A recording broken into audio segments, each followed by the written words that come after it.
महाभारत में बहुत बड़े बड़े योद्धा हुए, जिसमें अर्जुन, कर्ण, भीष्म, भीमसेन जैसे बड़े बड़े वीर भी शामिल हैं।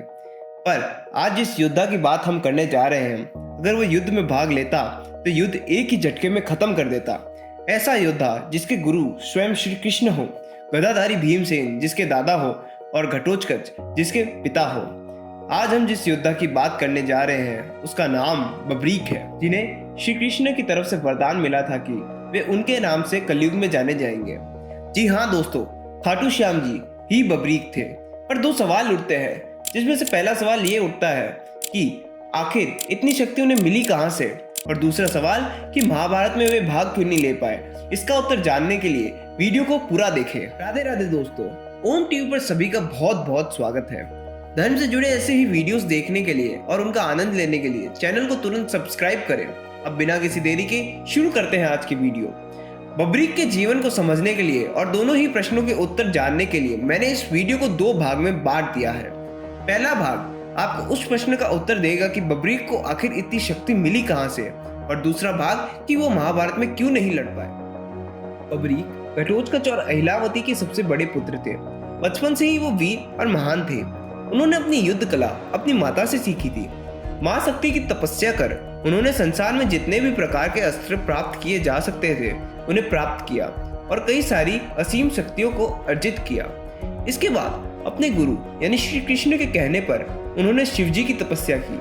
कई वर्षों तक शिव जी की घोर तपस्या करने के बाद शिव उनसे प्रसन्न हुए और शिव ने प्रसन्न होकर बब्रीक को 3 अमोघ बाण दिए। इस वजह से बब्रीक 3 बाणधारी नाम से भी प्रसिद्ध हुए।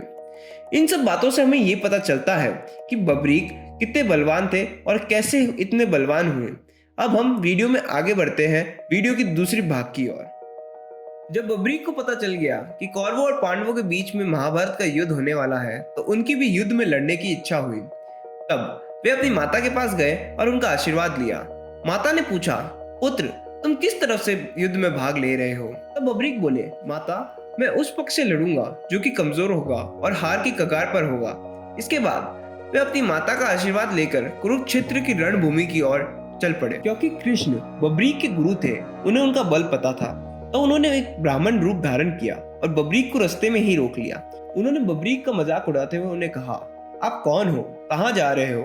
आप दिखने में तो बड़े बलशाली लगते हो, पर आपके तरकश में तो केवल 3 बाण ही है। तब बब्रीक ने कहा, हे ब्राह्मण देवता, मेरा नाम बब्रीक है। घटोत्कच मेरे पिता है और भीमसेन मेरे दादा। और रही बात मेरे तरकश में केवल 3 बाण होने की, तो मेरा केवल 1 बाण ही काफी है शत्रु का विध्वंस करने के लिए। अगर मैंने अपने तीनों बाणों का प्रयोग किया तो तीनों ही लोकों में हाहाकार मच जाएगा। इस पर उस ब्राह्मण ने बब्रीक को चुनौती देते हुए कहा, हे योद्धा, मुझे आपकी बात पर भरोसा नहीं और मैं आपकी बात पर तभी भरोसा करूंगा अगर आप सामने खड़े इस पीपल के पेड़ के हर पत्ते को भेद के दिखाओगे। ये कहते हुए कृष्ण ने एक पत्ते को अपने पांव के नीचे छुपा लिया। इस पर बब्रीक मुस्कुराया और कहा, ब्राह्मण देवता, मुझे आपकी चुनौती स्वीकार है। फिर बब्रीक ने अपने बाण को धनुष पर कसा और शिवजी का स्मरण किया और चला दिया पेड़ की ओर। देखते ही देखते सभी पत्ते जो कि पेड़ पर थे उन पर उस तीर ने छेद कर दिया।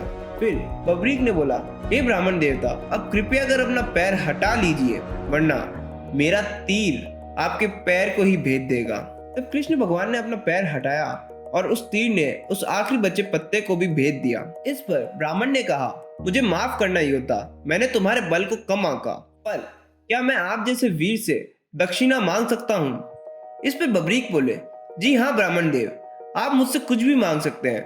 अगर वो मेरी शक्ति में हुआ तो मैं आपको वो तुरंत दे दूंगा। इस पर ब्राह्मण ने कहा, ऐसा है तो हे वीर, मुझे आप अपने प्राण दान में दे दीजिए। ब्राह्मण की ऐसी मांग सुन बब्रीक एक बार झिझक गए। उन्होंने अपना वचन तो दे दिया था और वे समझ भी गए थे कि ये ब्राह्मण कोई मामूली ब्राह्मण नहीं है, ये कोई और ही है। तो उन्होंने ब्राह्मण को अपना असली रूप दिखाने को कहा। तो इस पर श्री कृष्ण ने उन्हें अपना विराट रूप दिखा दिया। फिर बब्रीक को समझाते हुए श्री कृष्ण ने कहा, हे वीर योद्धा, युद्ध प्रारंभ होने से पहले युद्ध भूमि की पूजा करने के लिए एक वीर योद्धा का शीश दान में देना होता है, और मैं तुम्हें इस युद्ध भूमि का सबसे वीर योद्धा की उपाधि देता हूँ और तुम्हें वर देता हूँ, कलयुग में तुम मेरे नाम से जाने जाओगे। भगवान बब्रीक ने कहा, मैं आपकी बात मानने को तैयार हूँ, पर मेरी एक शर्त है कि मुझे पूरा युद्ध देखना है। इस पर श्री कृष्ण ने उनका सर युद्ध भूमि के पास ही एक पहाड़ पर रख दिया और बब्रीक ने वहां से संपूर्ण युद्ध देखा। कहा जाता है कि गीता का ज्ञान अर्जुन, संजय और हनुमान जी के अलावा बब्रीक ने भी सुना था। तब से हम बब्रीक को खाटू श्याम के नाम से जानते हैं और आज भी खाटू श्याम जी भक्तों में बड़ी मान्यता रखते हैं। आज की वीडियो में इतना ही, मिलते हैं अगली वीडियो में, तब तक के लिए राधे राधे।